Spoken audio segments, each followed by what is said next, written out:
Okay mga lods, ito nagbabalik na naman ako. At mayroon tayo ditong ni-repair na isang 21 inches na CRT TV Panasonic. At ang complaint nito mga lods ay walang video.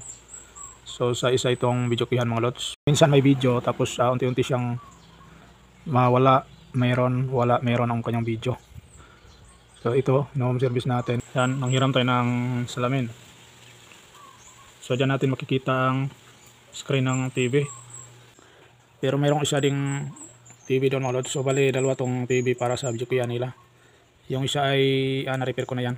So nasira lahat ng mga TV para sa video kaya. China yan na TV tapos ito ay branded. Ang problema lang sa China yung flyback at saka yung itch out. Putok. Tapos next ay ito. Ito nanghiram tayo ng DVD player mga lods. Yan. Pang testing. So naka-on na yan. May CD na yan. Okay. So i-testing natin ito mga lods. So medyo masikip ang kalagayan ko dito mga lods. Pero okay lang. Plug ko ang TV.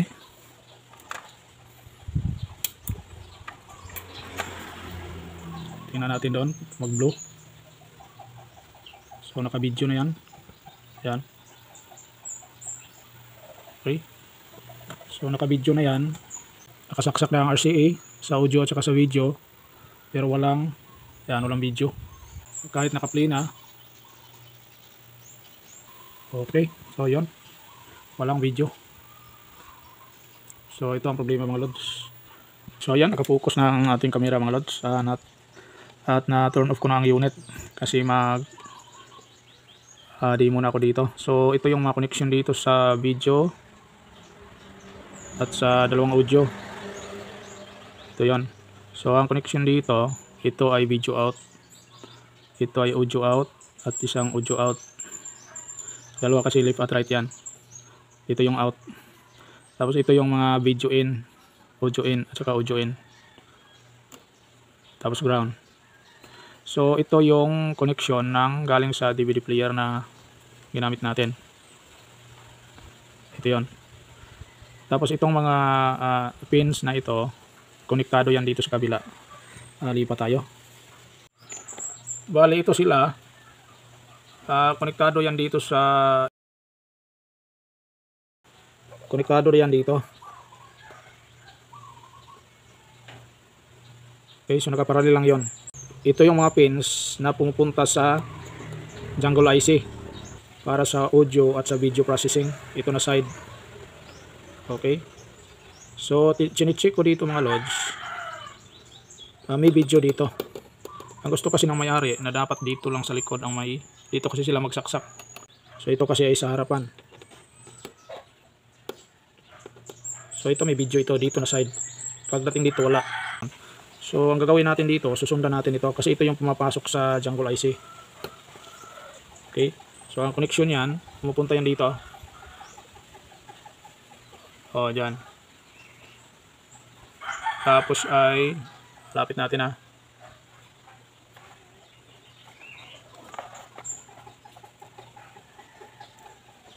Tapos dito na sa likod yan. Jumper.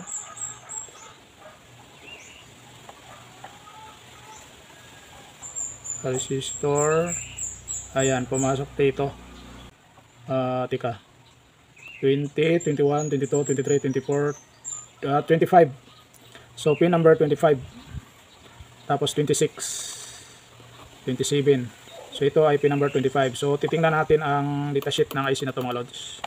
Okay, so ito na. Ito yung part number ng IC mga lods. O yan siya. Tapos ito yung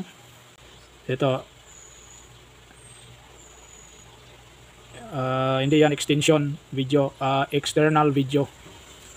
Okay, so hindi pa natin masyadong maintindihan dyan kasi naka EXT video. So titingnan pa natin dito sa baba. Yan ang number niya. Tingnan natin dito sa baba. Okay, number 25. O yan, klaro na. 25 external video input. Alam na natin kung saan pumapasok.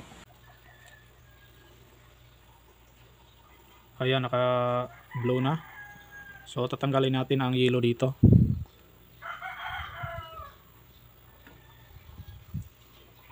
Tapos yung linya nito mga lods, itong tinuro ko kanina, dyan natin tusukin. Ingat-ingat lang ha, kasi live na. Dito natin tusukin, oh. Konektado yan, kabila, doon sa baba.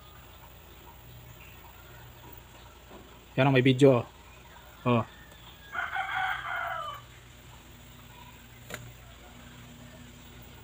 May tao, no?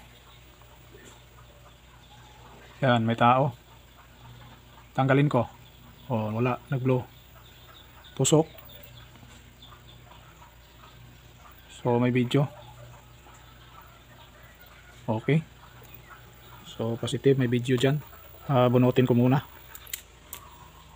Okay. So, may video siya mga lods. Dito.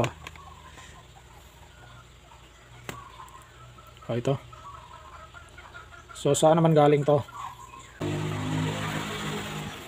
So, yung tinusok ko kanina mga lods, galing yan dito. Konektado yan dito. Okay, so ito mga lods, sasabihin ko kung bakit ba nawala ang video dito na side. Galing sa DVD, dito yan pumapasok. Tapos ay pumupunta pa yan dito sa baba. Yan. Pumupunta siya. So, pumupunta siya dito mga lods. Yan. Wala nang ibang pinupuntahan yung terminal na yon kundi dito sa harapan. Tapos parang may switch dito sa loob. So may switch dyan sa loob. Okay, so saan ba ang problema mga lods? So ang problema dito sa jack na ito. Pwede nyo itong tanggalin, tapos i-jumper nyo lang ito. Pwede rin hindi na. Ang gagawin na lang natin dito ay pwede i-jumper na lang natin to. Kasi doon naman sila sa kabilang magsaksak. Doon sila sa likuran magsaksak. Kasi dito ang switch na nagka-problema mga lods. Dapat ay pag tinanggal ang RCA na nakasaksak dito, may kontakto sila. Ito naman ay para doon sa kabilang saksakan sa likuran para makatawid dito. Kasi ito yung pupunta sa jungle IC. Dito, gagaya rin dito at sa video. Dapat may kontak. Ang nangyari dito mga lods, pag nagsaksak sa likod, ang switch dito sa loob nag-disconnect.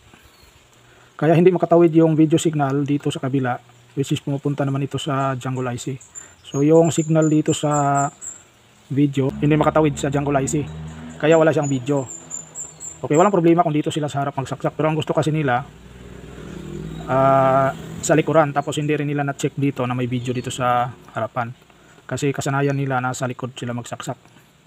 Tapos nung nawala ang video, hindi rin nila sinubukan dito sa front side magsaksak. So ang gagawin natin dito mga lods, i-jumper na lang natin to dito. Kasi sa likod naman sila magsaksak, i-jumper natin to dito. Kasi baka mag-disconnect na naman ang switch sa loob.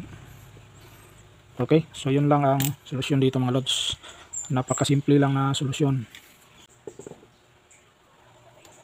Okay. So yan, nadugtong na. Linilisan ko na lang yan mga lods, tapos i-testing ko. Mag-testing na tayo mga lods. Plug ko ang TV. Tingnan natin kung may video na doon. Yun oh. May video na.